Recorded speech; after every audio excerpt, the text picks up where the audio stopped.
Hi friends. ఊరి పేరే పూలపల్లె. ఊరి పేరే పూలపల్లె.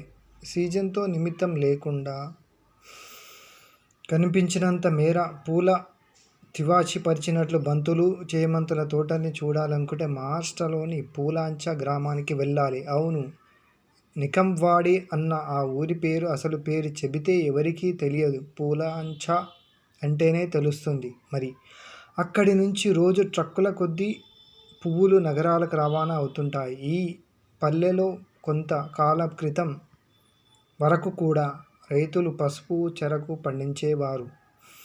నీళ్లు ఉంటే పంట, లేకపోతే లేదు. ఎంత కష్టపడినా వచ్చే ఆదాయంతో పూట గడవడం కూడా కష్టంగా ఉండేది.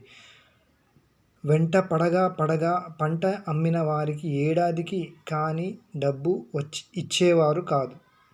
అలాంటిది 2005లో ఓ వ్యవసాయ అధికారి సలహాతో 4-5 రైతులు ధైర్యం చేసి కొంత పొలంలో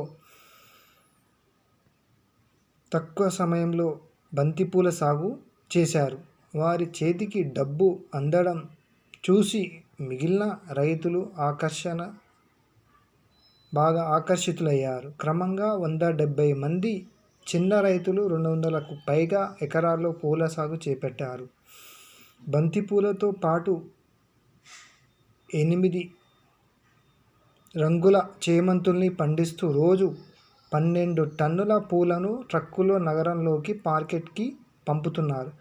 బంతి ఏడాది పొడుగునా పూస్తుంది, కానీ చేమంతులు మాత్రం కొన్నేళ్లే పూస్తాయి. అయితేనేం, జీవితంలో మొదటిసారి లక్షల్లో ఆదాయాన్ని కళ్ళజూడగలుగుతున్నామంటే అది ఈ పూల చలవే అంటున్నారు పూలాంచ వాసులు. పువ్వు లేని వేడుకలు ఉండవు కాబట్టి ఆదాయానికి ఢోకా లేదు. ఈ ఊరి